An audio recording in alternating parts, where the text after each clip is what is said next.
Hello, everyone. Welcome to our online discussion session. The session is about to begin.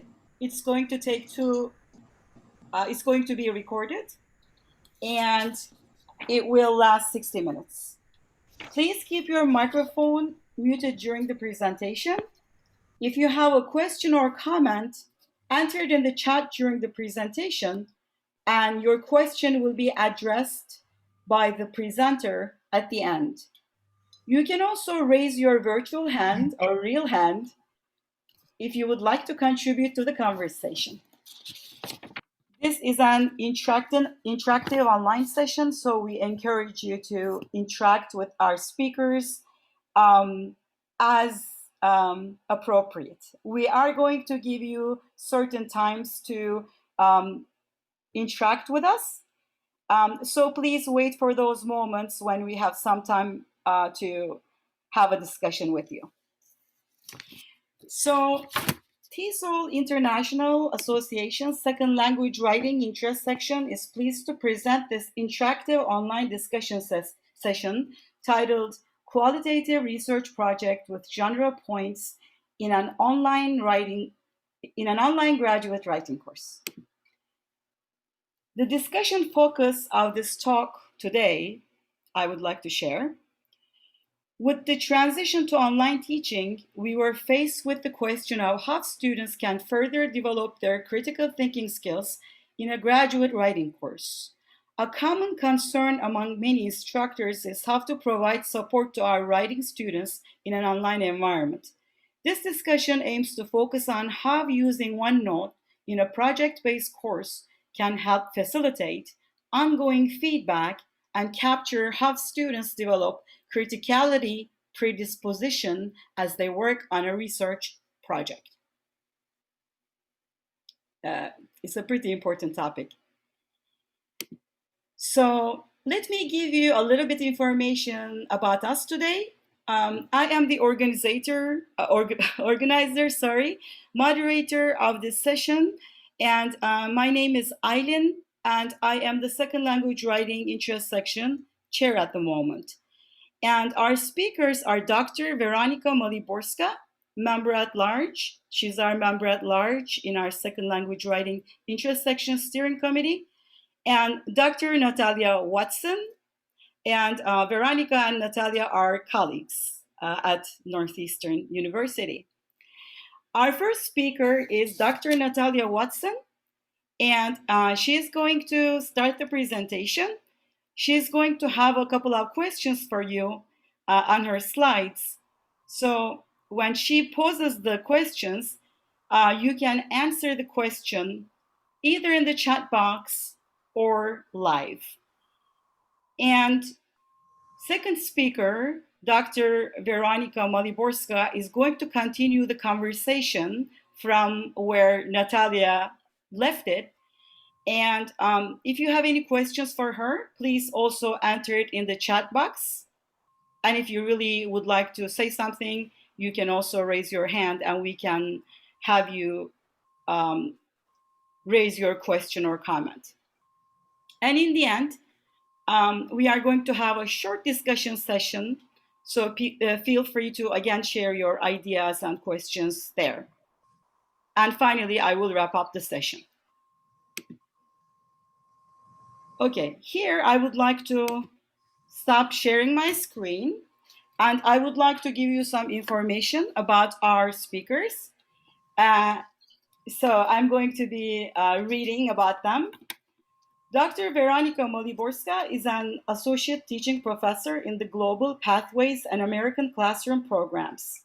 Her research interests include second language writing, the learning potential of writing and teaching pronunciation, prosody, and vocabulary to international teaching assistants. Her recent research focused on the pedagogical potential of individual conferences in a composition course for international students and the academic identity formation of international students in graduate research courses. And Dr. Natalia Watson is an associate teaching professor in the Global Pathways Northeastern University. Prior to joining the GP program, She taught TESOL courses in the teacher training programs at Altai State Pedagogical University, School of Linguistics, Russia, Northeastern Arizona University, and the University of Colorado.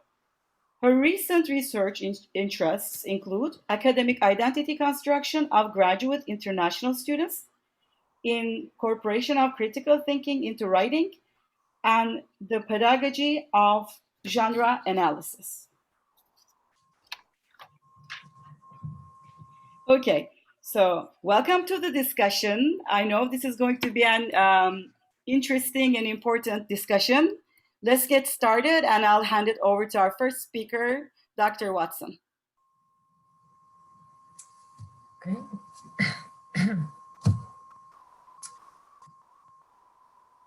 Okay, so thank you for having us today. It is our privilege to share our ideas about course design and the research project that we have been working on for some time, and we'll be very happy to present some of the preliminary results. So Veronica, if you can move on to the next slide, thank you. Our interest in this particular research resides in our teaching experiences working with international students conditionally accepted to graduate professional degree programs. And of course, our goal is to create multiple opportunities for students to make this transition to American graduate school as successful as possible.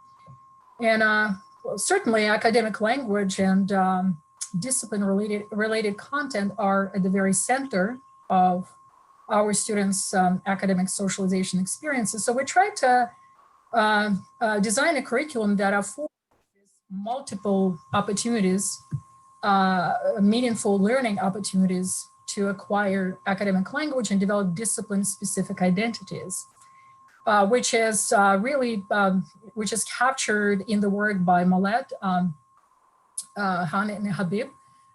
They stated that it is important for students to make this successful transition practice the ways of being, knowing, and doing in a particular discipline. In other words, we're talking about very specific concept of disciplinary identity.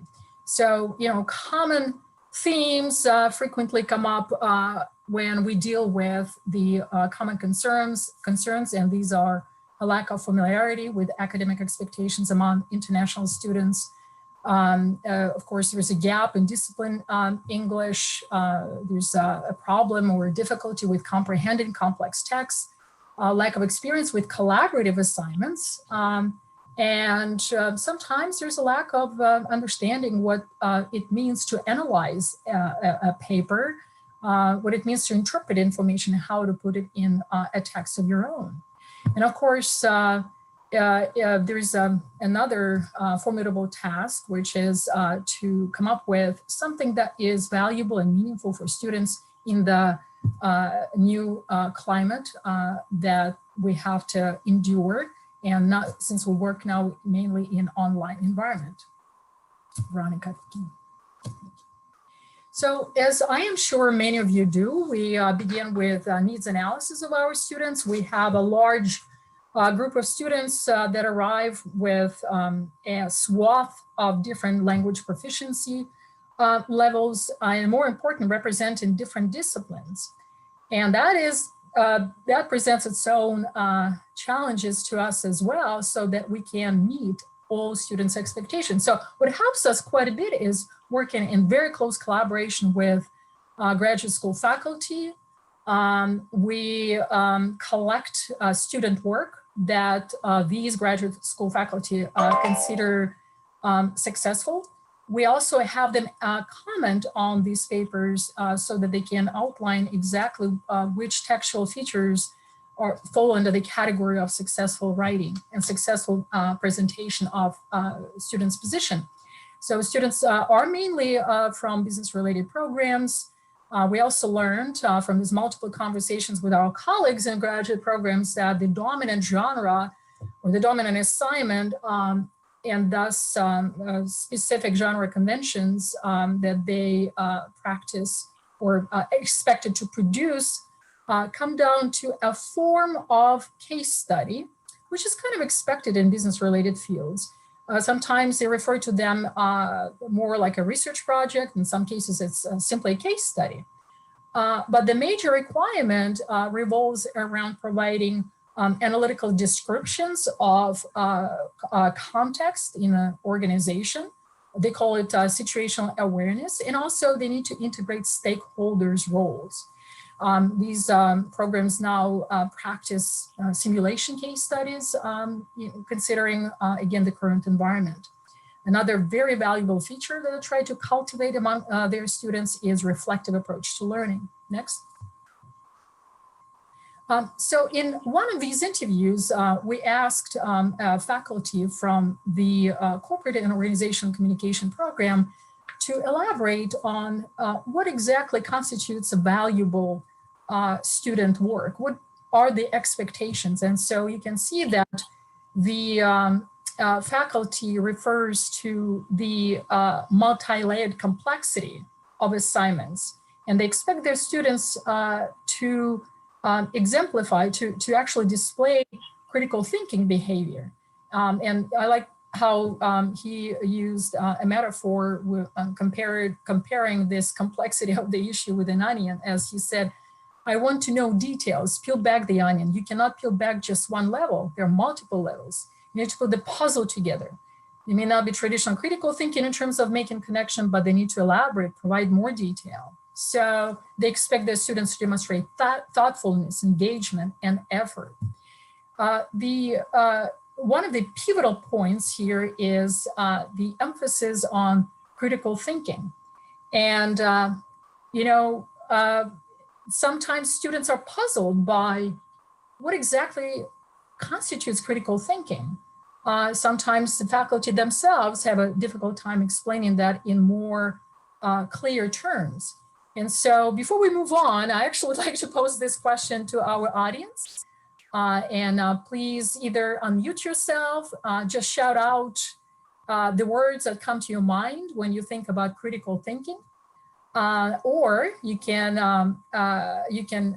insert your answers in the chat box. I'm just going to give you a minute to focus and either unmute yourself, say something, or put your answers in the chat box.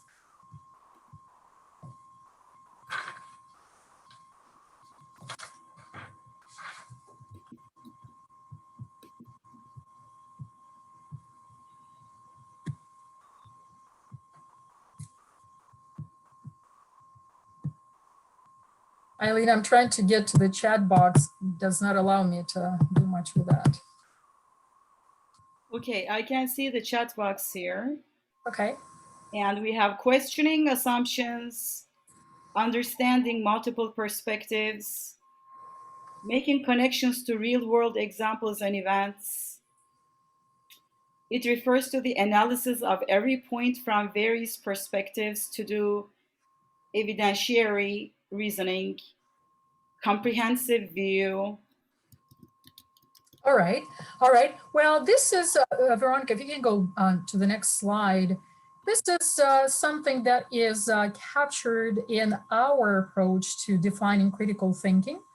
And it seems like, well, that's not a big deal. We can probably come up with these explanations pretty easily. But what happens frequently, international students think of critical thinking that they believe that critical thinking boils down to one particular dimension of critical thinking, which is criticizing. So it sort of has that negative connotation. And so in our work, in the course design and in our approach to data analysis, we adopt a two-tier perspective. The first one is skill perspective and sort of embraces the skill of analysis, breaking a larger thing into smaller building parts, the ability to see connections among multiple ideas. And so another one that we find especially useful for our purposes is the criticality, what is referred to as criticality movement, which was advanced by Davis and Barnett. And they view this particular position as students ability to build a critical character or critical disposition. That is the will to be well informed and to use credible sources and observations, open-mindedness, tolerance for ambiguity.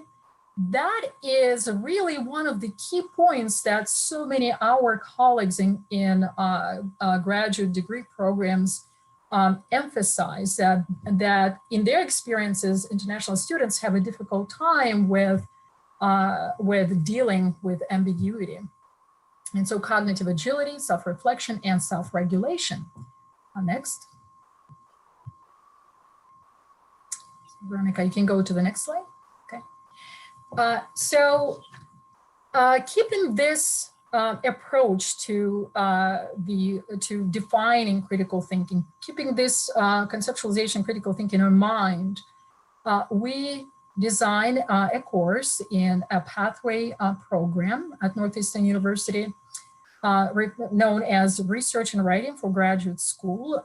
The destination programs of the majority of our students at this point, although I have to admit that we also have an influx of students who are in the School of Engineering as well, but the majority of current students are project management, corporate organization communication, and leadership.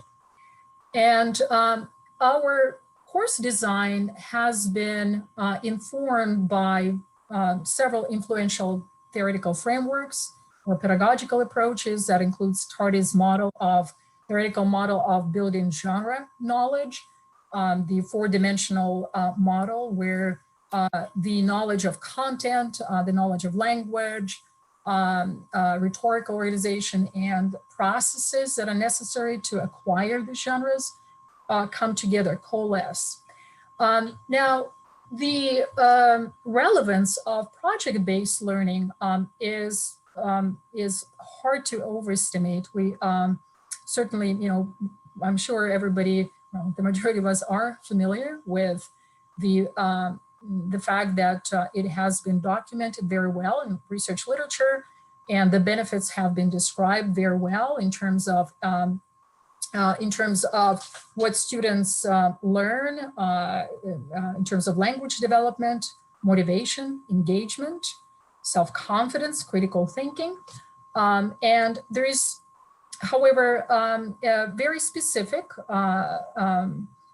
mediational learning tool within the project-based learning approach known as Project Framework, was well developed and advanced by the work of Beckett, and also Beckett and her co-researcher Slater. So many advantages, again, many positive effects of using this particular approach. What drew our attention, however, is also a mediational tool that was proposed in a very recent publication by Rugen, 2020. He refers to that as a genre awareness checkpoints. So what is that? What is genre checkpoints? They are the genre checkpoints are sort of transitional or stages where students are introduced to a specific type of genre, where they look at how this particular genre is going to be constructed and what linguistic features are important in order to come across as a competent owner, if you will, of that genre. So we came up with a whole array of genre checkpoints in the course. It looks like it sort of goes on in the sequence of different stages of a research process. So we begin with a discovery report. We borrowed this term from our colleagues in the graduate school, which is sort of a form of literature review.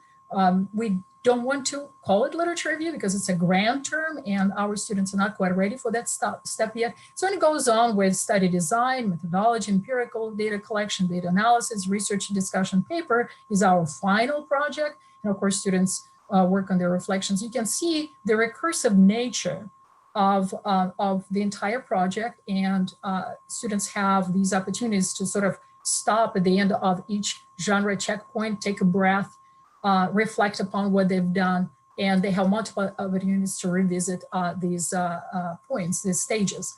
Next, please. So I would like to introduce you to very briefly to the research methodology, main aspects of that we utilized for the research purposes. We focus, while we have data coming from a large number of students, today we focus mainly on 4 graduate students, or graduate level, I should say. So they're conditionally accepted in the program, as I said before. So these 3 students come from China, 1 from Vietnam. The requirement for TOEFL requirement to be accepted in our program should be 74. And we, in this particular course, we also utilize Microsoft OneNote. I'll refer to that in just a little bit. I'll show you a snapshot to see what that page looks like. So that's where we, from that particular tool, where students using that tool, we collected various data that included student journal entries, field reports, final papers, reflections, and interviews with students. So altogether, or overall guiding question that drove our inquiry was, how do our students make progress on this continuum from knowledge talent to knowledge transformation? And we specifically focused on exploring how students develop critical thinking and critical predispositions in their writing, and actually looked at specific textual manifestations of critical thinking in their writing. Next, please. Next. Okay, and again, we were interested in the holistic experience of our students as they were becoming engaged with the research project materials. So we employed 2 analytical frameworks. The first one had more to do with how we analyze data, and the second one was based more on the model known as social cognitive genre elements, proposed by Bruce in his work 2008 and in his wonderful volume of this year as well. So we're essentially, to be short here, I would like to say that we're looking for any critical episodes or evaluative judgments. We're looking for grammatical patterns that show students change of epistemic values, their change in terms of how they perceive knowledge, what it means to learn something new, and how ideas could come together. So of course, we looked for markers of stance that included attitudinal and epistemic markers. Next, please. And so among the topics were college programs branding on social media, a club of graduate business student investors, the network of key opinion leaders, and takeout service businesses in Boston, right? So these were, it's important that you sort of follow this, because the data and results in the discussion then will be derived from these topics. So, I mean, we frequently ask a question: what software do you use in your online writing courses? Very common question. So while if you don't mind just dropping a comment again in the chat box, again, that's sort of a frequently asked question, but I would still ask you to do that. And while you are writing your comments, I would like to show you, Veronica, if you can move on to the next one. We use OneNote, and that's where I said we collected our data from.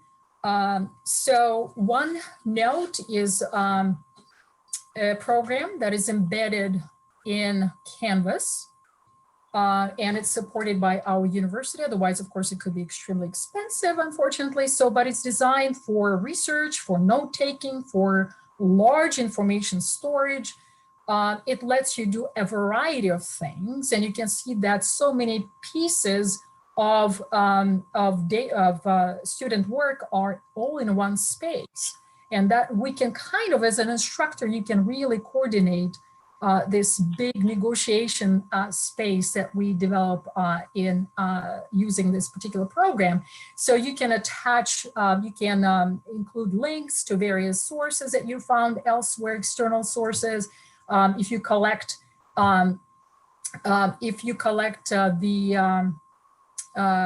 interview data, then you can upload to this particular program as well. So you can say color coding, and you can use it in class, you can use it outside class. So it's a very, very useful and a highly a tool that allows you to stay organized with your materials.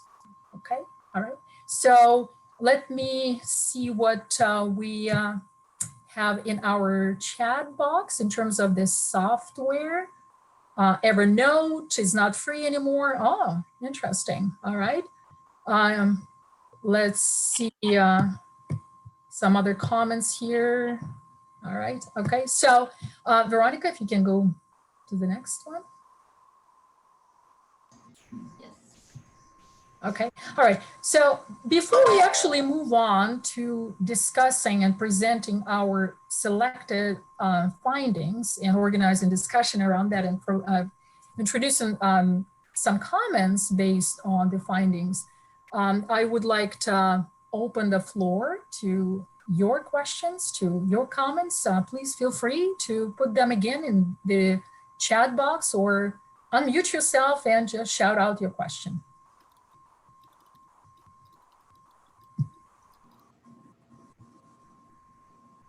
Thank you so much. This is very informative, and I'm excited to hear more about what you found. I'm not feeling like I have a clear picture of what OneNote is from looking at the interface. It looks very similar to an online learning management system. So is there, what would be the difference? Well, you know, I guess in general, they are quite similar. What you may correct me if I'm making too big of a claim here, but what I find important here is that the student and the instructor can co-write in this space. And so maybe I'm missing something in the previous platform program, but this one allows multimodality and many ways of communicating with students and among students. Of course, you can, as a student, you can make it available to your peers, but one has to be very cautious because once you make it available, then everybody else can see the entire notebook.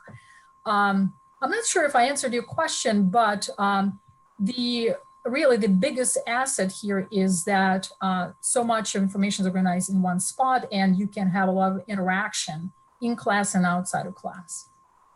Right, no, that does answer my question, because the way we interact is that, you know, they give me their paper, I use track changes, I upload it to Dropbox, they, you know, revise and comment and put another version into Dropbox, then I download that, you know. No, yeah, I see so it. much Yeah, more I efficient. see. Yeah. Yeah, I see your concern. This one is absolutely dramatically improving your line of communication with students. And, you know, when we looked at our data at students' reflections, and many of them pointed exactly to this fact that when we went online, they felt that the fact that the student and the teacher can be in a dialogue using this OneNote tool made her feel as if she really never left the classroom. That's exactly what she said.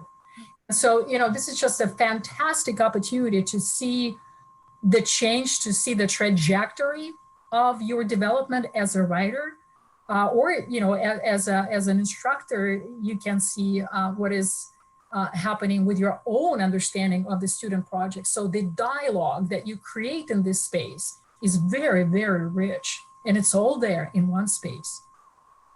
That's great, thank you. Another feature of the software, it may look a little bit like a course management software because we have the student has all of these tabs like class notes, quizzes, homeworks, but this is something that the student just created to keep notes. So each student creates whatever they want, and it's just nice to have everything in one place. And also in terms of communication, as Natalia was saying, when you go and look at what the student has done throughout the semester and you open their OneNote, you can see everything, all of their work, all of the effort that they put into the project, everything is in one place instead of having to go to Canvas or Blackboard and click through things, click on each individual assignment, each paper. So the final papers would still be submitted to Canvas for grading, because that's the university policy. You know, if something happens to you, there has to be evidence for why the student received that grade. So it has to be there, and there are rubrics, and that is transferred into a grade book.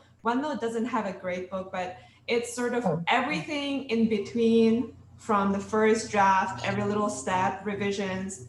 You can, as Natalia was saying, make it available for peer review, which can be a little bit tricky, because then, you know, if you trust your classmate to go into your files, make sure that they don't delete anything from your files. So you might still do peer review on Canvas or other platforms. Right. You can also see in the left column that there are different sections or different chapters, sometimes they're called, and you can see how they titled that: primary research, grammar portfolio, for instance, revised data collection. And it is also important to know that one of the required elements in this course is explicit grammar instruction, and thus quite a bit of work is done on revision or self-revision, self-editing.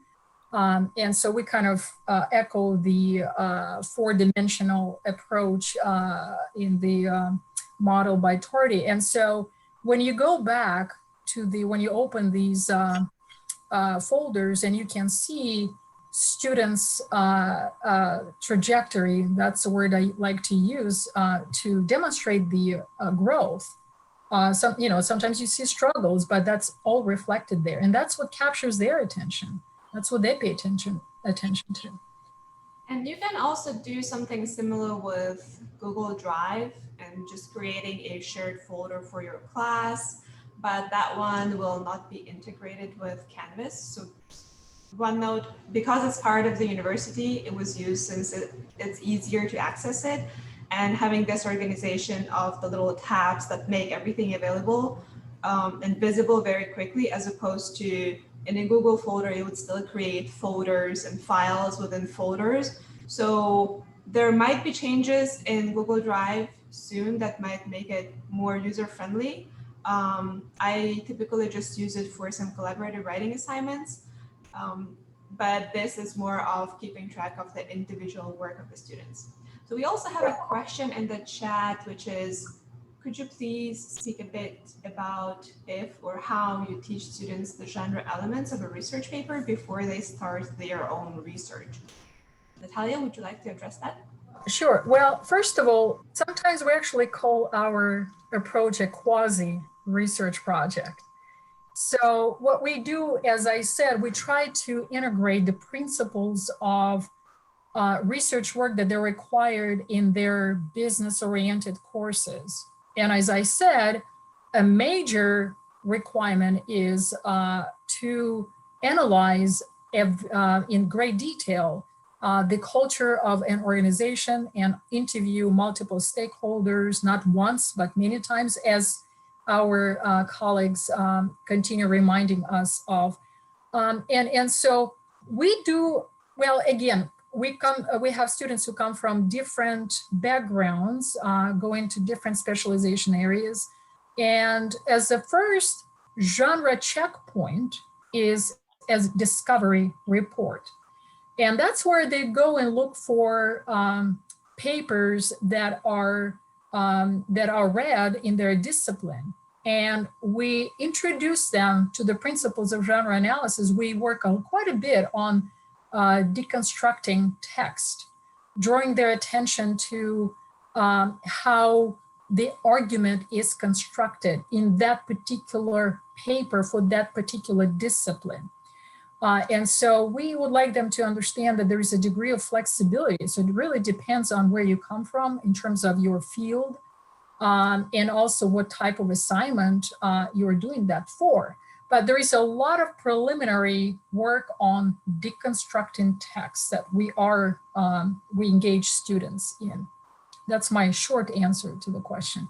And actually, a very quick note, we do provide them, students, with mini lessons in terms of, again, speaking of the genre checkpoints, mini lessons on composing qualitative research questions or interview questions. And that's where students make a discovery about conducting an interview, because they say, oh, I'm going to go just and ask people around what they think about this or that issue. And quickly they realize that it takes time to make, first of all, to make grammatically correct questions as they are learning, and also to understand that research question is not the same as an interview question. So, you know, again, sort of making a lot of effort in terms of, you know, making inferences. What is going to work? What does it mean? What kind of answers will I get from my potential interviews? So yes, we do mini lessons in order for students to feel more comfortable about going in. But Veronica is going to bring in some findings, and some of your inquiry might be addressed in more detail as she comments on the findings. I would also add to that that the instruction happens step by step. So instead of teaching the structure of the research article and all of its elements at the very beginning of the class, which can be really overwhelming if you can't really tie it to anything that you're doing, it's a lot easier to have it look at every single part of the research article as you're approaching that genre. So the first step is the discovery report. We do the analysis of the literature review, as Natalia was saying, and looking at, okay, what are some typical moves? What are some phrases and structures that the authors use in that particular discipline? So they start creating their own vocabulary list, and physiological list that they want to try to use in their writers. And if you were, we call it a corpus. Yes, so creating their own corpus. Very happy to learn a new term for that as well. And if you were here at the previous discussion session, Nigel was talking about that good writers make use of resources, and it's important to have those resources available to you. If you don't have any idea of how others write, how are you going to improve your writing? So, and then as we go to the designing the study, then they are designing their interview questions, and they will be analyzing their data. So we look at methodologies and data analysis so that they have an idea, okay, if I'm going to design something, I have to know what the final product would look like so that I can deconstruct it and go back, look at what questions they asked, and I can get an idea of why they asked specific questions, how they formulated those questions. So that's when we go into details into question construction, practicing in class, going out, conducting interviews, revisiting your questions, what worked, what didn't work. So we have the, as you can see on the slide, the weekly research journal entries where the students reflect on what they have done. Something didn't work, I have to go back, revise my questions. And then the next person, I'm going to ask them additional questions, how to pay attention to what the speaker is saying and be able to ask questions on the go, listen attentively, and again, ask situational questions, how to manage the topic, if the speakers go off topic and so on. So there's lots that goes into that. And yeah, go ahead. Oh, I was just going to add to that, Veronica, which is, remember that we also created a database with exemplary student work, graduate faculty were very kind to share this work, and it took some time actually to put it all together. And they provided us with samples of domestic student writing and international student writing as well. And so we do analyze these samples with our students too. Yeah, so that's an important point, because we look at not only what's research article written by a professional who's been working in that field for a long time and writing articles, but also something that's written by a student. So before, I just want to make sure, before we start with the findings and discussion, were there any other questions? I have a question. So how are the students finding this? Like, are they enjoying what they're doing? How are they feeling about it? Do they share it with you? Lots of tears, I think, as they work on the project. Well, it's a tough project if you've never done research before. And the thing is, we always have such a mix of students, someone who's done a lot of research in their undergrad and their universities, and mainly we have students from China, so that's worth mentioning as well. So our students who've never done this before, they have no idea, they picked a major, but they aren't really sure that they want to study that. But overall, I think once they get to the interview part, the data collection part, they start realizing that they have a voice, and they become more confident through that process of interviewing a stranger and going up to somebody and speaking in English. And it's so empowering to them, and it's just wonderful to watch them grow and realize that they can do these things, and it isn't that difficult. And when you write an email to somebody who you've never met before and they reply to you and they agree to an interview, they feel like, wow, I didn't know this can happen. So yeah, I mean, it's tough, but they get through it, and at the end, the reflections are mainly positive. Yeah, that's wonderful. Thank you. Natasha, you wanted to add? You know, there are multiple stories we can share about our students' experiences when they carry out their interviews. There was one particular example when a student went to a business where he simply wanted to understand, he observed customers' behavior, and he would strike conversations with perfect strangers. And in one such example, he was approached by a security guard. And because his behavior was very suspicious. And so it was texting me in panic, you know, am I violating American law? And so it was really a good experience, you know, a little bit nerve-wracking, but I learned quite a bit from that. Yeah, I think when I first started teaching this class, I thought, I don't know if the students can do this. Maybe they will not like this kind of assignment, but I've realized that challenging students in these ways actually pushes them outside of their comfort zone. And that's when learning really happens, when you're thrown into a situation and you have to learn how to swim and get through this. So let's take a look at the findings, and we're going to share some examples from first the final reflections that reflect the variety of the struggles that the students have in this course. In this first example, the student talks about realizing her old ways of thinking that weren't really suitable for this course. And because in the past, she used to think that, well, I just have to summarize the sources. I don't really have to think about how things are connected. But now she is reimagining herself as a learner, and the learning process itself and the writing process itself.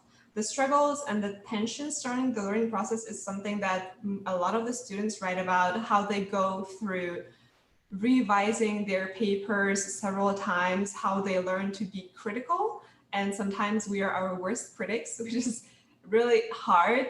And getting to that level is not easy, and being able to read your own writing, sharing your writing with others in class if you've never done this before. So this is a graduate course, but we have students who have, usually 95% of them have not been in a US institution before.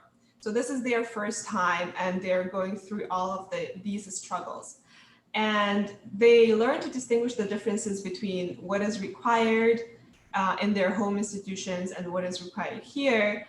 This last comment, I think, was really powerful because the student talks about how he realized that the students are different. They have different expectations for the learning process. They always want to be the best. They always want to have the best grades. 100 points is what they want, but the philosophy of our graduate department instructors is that a B is a good grade, and we have to prepare them little by little so that when they go into their graduate course, they don't become extremely shocked and depressed and really sad about their grades when they don't get a 100 on their final paper. So looking more at the textual features of their writing, here you can see that they're developing an inquisitive mindset. So they realize that writing is a recursive nature. Analyzing findings is complicated. requiring me to compare the interviews with questionnaires as well as website materials. So lots of things go into the research project. This was the project about the social media designed by the institution.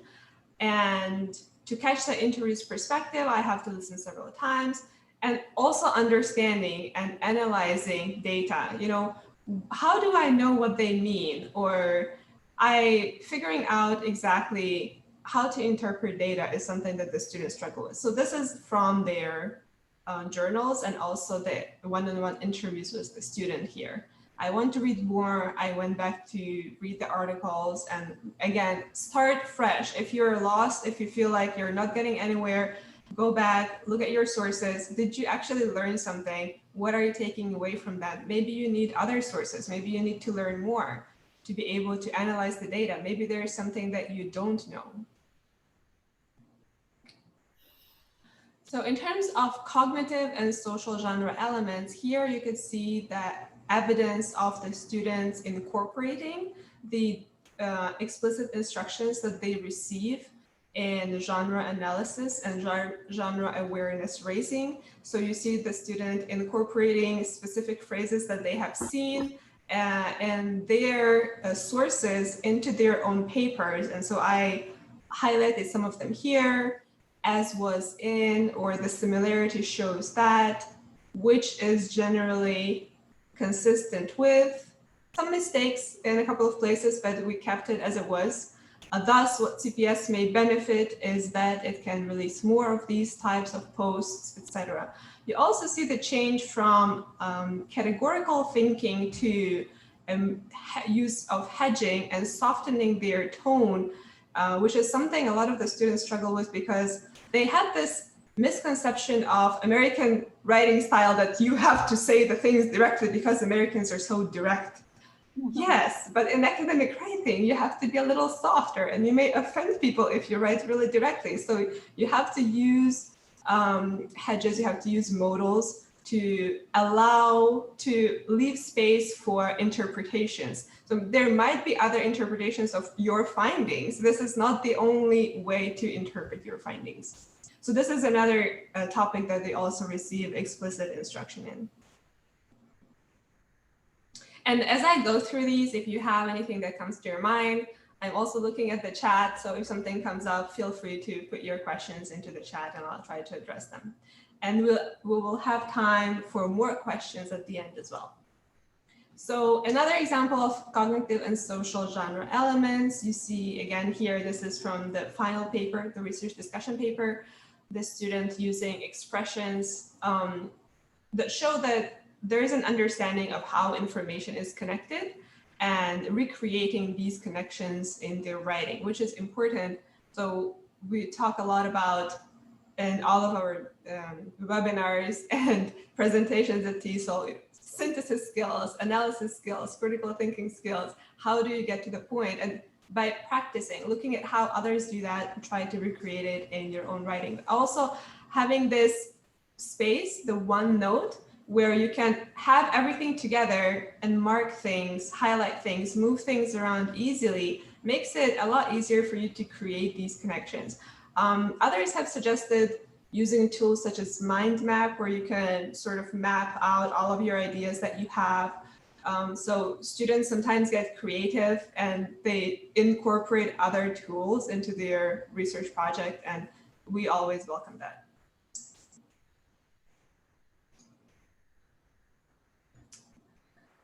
So I just wanted to show these two samples side by side. So this is the first and the second draft of the final paper of the student and the changes that they go through in terms of language use, structural use, so sentence structures, as Natalia was mentioning, and you could also see on the OneNote, they have a grammar portfolio because of the level, as we mentioned, the TOEFL requirement is 74. So grammar is an area that a lot of the students still struggle in. So we've incorporated a grammar portfolio where students look at complex sentence structures, sentences with relative clauses, reduced relative clauses, inversions, and so on. So we also ask them to incorporate these types of sentence structures into their writing as evidence of mastering, if you will, these types of structures. So for example, in the middle of these paragraphs, you see Kevin indicates that he's an outgoing person, especially in investments, and he would like to share some ideas with his relatives and his friends. It's great, but you can be even better. Interestingly, he described himself as someone with an outgoing personality, which allowed him to build quick connections with other people. So a different sentence structure makes it sound much more sophisticated. And the final example that I would like to show here is the evidence of the students' creativity using research tools when they struggle with something. So because we are using interviews, you have to understand what the interview is saying. The student was struggling. They found that you can upload interviews to YouTube with the privacy setting of only being being available to you. And interviews. YouTube has this new function of adding captions to your videos. So she can turn on the captions and she can see what the speaker is saying. She can control the speed to make it slower, and she can understand what the speaker is saying. And I did not know that YouTube does captions now. I knew that there is the speed control. I've never used it myself, so it didn't occur to me that this is something that they could be using, and it's free. So now we suggest this to our students. If you're struggling with understanding what the interviews are saying, try using this tool. So to sum up, thank you everybody for being here. And these are our final takeaway points. So we believe that this type of project-based design with genre checkpoints allows the students to develop the critical thinking, analytical thinking required for graduate school. And this type of project-based course is effective for students who are just starting in their research. So they're new to this discipline perhaps, or they're new to this discipline in a different language. And using the online tool that we've introduced here, OneNote, allows us to provide an ongoing dialogical feedback to the student, even if we have to teach remotely. And the students receiving this explicit construction allows them to move from knowledge telling to knowledge transformation. And it encompasses several dimensions of learning. So I would like to open it up to questions. Sorry for rushing through it, but I want to make sure that we have enough time for questions at the end.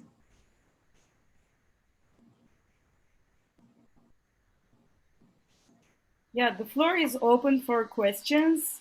Please feel free to unmute your microphone if you'd like to ask the speakers any questions.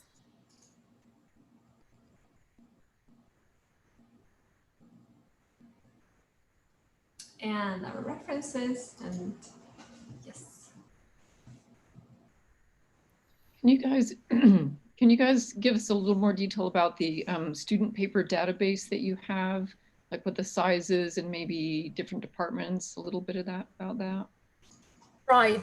The papers that we have collected thus far came from organizational culture communication graduate program, where there, in fact, that specific course that I have been in touch with that particular professor. Well, there are 3 faculty. I should give credit to their collaboration with us and their willingness to always help and be active participants in our own projects. So what they do is they set up their students with different organizations, and they ask them well, just to give you a quick example, there was one particular student, she was working with a local soccer team. And so her goal was to understand the culture behind the entire organization, and understand what their struggles were, understand their strengths, and come up with recommendations, and also make a few changes in their advertisement marketing practices. And then they're required to come up with write it up with the major requirement is similar to a research paper. They need to be able to go over at least 10 to 15 different sources, and again, integrate interview data or possibly short survey data as well. So the majority of these papers come from the international affairs, from project management, and they are mainly about case studies that describe situational awareness, as they call it. They have this terminology. They use it SWOT, the acronym. I believe it stands for strength, weaknesses, something, and threats. Okay. Opportunities. Yes, thank you. Yes, that's it. That's it. So it seems to be the permeating thread among all courses. So that's so many of these courses, so many programs utilize for their own instruction. And so, so mainly we collected papers like that that are similar to traditional, what we call traditional research paper. I know that you worked on this data booth with Eric, Natasha. Has it ever been made publicly available? I don't remember. I know. No, well, you know, we have high aspirations, lofty goals. At some point, we hope in a few years, we can make it more available to the general public. So for now, it's still internal? It's for internal use currently, correct. I mean, I always provide examples for sure, but it has to be requested. We're also collecting samples from the College of Engineering or School of Engineering. Their genres are mainly reports, which is again, very common genre in the field of engineering. You know, it was interesting. We did compare with my students, we compared the use of personal pronouns. And so that's the field where personal pronouns are encouraged, whereas in corporate organization culture program, they are strongly discouraged. So just one feature that stands out.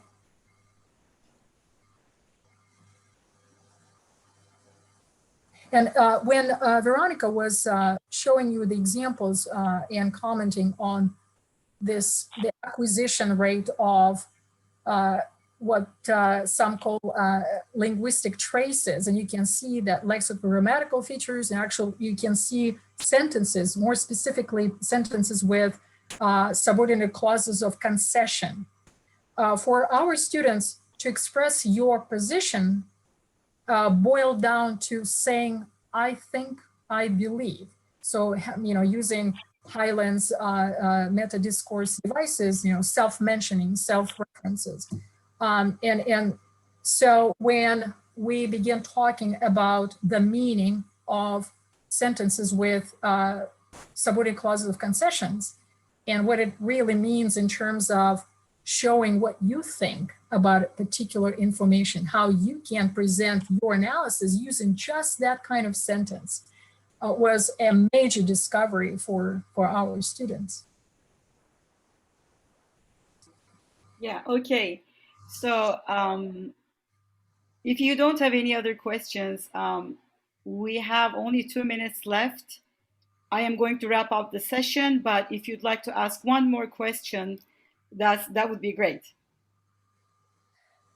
May I raise a question? Sure. Yeah, thank you very much for the informative talk and a brilliant study that you have done. Was that a specific course a sort of synchronous or asynchronous course? That's an excellent question. I'm going to say this way, it's both.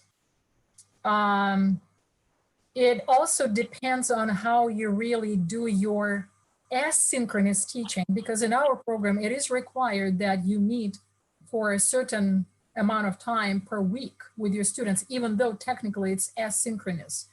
But the value of this meet in Zoom. Yes, Zoom, I'm sorry, of course, Yeah. through the, yeah, thank you for clarifying that, absolutely, yes. But the value of this kind of design and this approach is that you can really organize it in whatever way you want to, because you have so many tools to stay in touch with your students, to monitor their activities, to negotiate their discussions, to negotiate their thinking. So that would be my answer to your question. Okay. Yeah, this course took place in the spring, and half of it, as you know, happened face to face, and then COVID happened, and then we went online. So half of it, the second half, happened online, and most of the data collection that the students did happened actually online through Skype or Zoom or other platforms, because they were not able to, that's when the data collection usually takes place in the course. So that's why the study is based on actually the difficult period of 2020 and how moving online we were still able to collect the data. And so I think OneNote, they really saved us, because since they've already started generating and putting everything online, it was easy just to keep track of everything. Brilliant. And how about the source of feedback? Actually, in what ways were they provided with feedback? Did they receive instructor feedback, or were they providing each other like in the form of peer feedback? Like I had difficulty delineating, if their growth was, and they have come up with such a growth as a result of explicit instruction that they had received through genre points, or no, through other means, like using such online platform. I had difficulty understanding regarding the practices they have had. If I may, I feel like there are several questions in your question, but let me address the issue of feedback. Excuse me, Natalia, actually we're out of time. Oh. At this, no problem. But at this point, I would like to encourage our audience to direct their questions to the speakers at their email addresses. Here is Molivorska, Northeastern EDU, and Watson, Northeastern EDU. And I also put my email address there, aaralia@gmail.com. So we are going to share the PowerPoint slides, and the recording will be shared. And if you have further questions, we'd be happy to answer your questions. But our time is up, so we have to go. Thank you so much for joining us today, Natalia and Veronica, and sharing your presentation with us.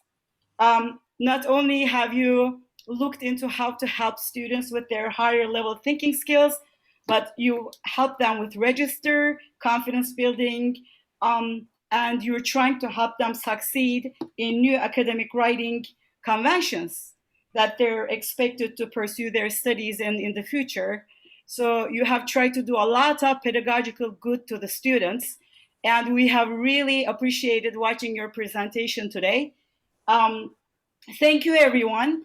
Thank you so much for joining us, for your valuable time, and we're looking forward to see you in our other events. And please watch our events. I will give more information about those in our Facebook page, Second Language Writing Interest section page, and I put our links over here in the chat box. And if you haven't been able to copy them, you can always go to Facebook and search for us. And we are looking forward to seeing you in our new events. Thanks again, everyone, and have a wonderful day.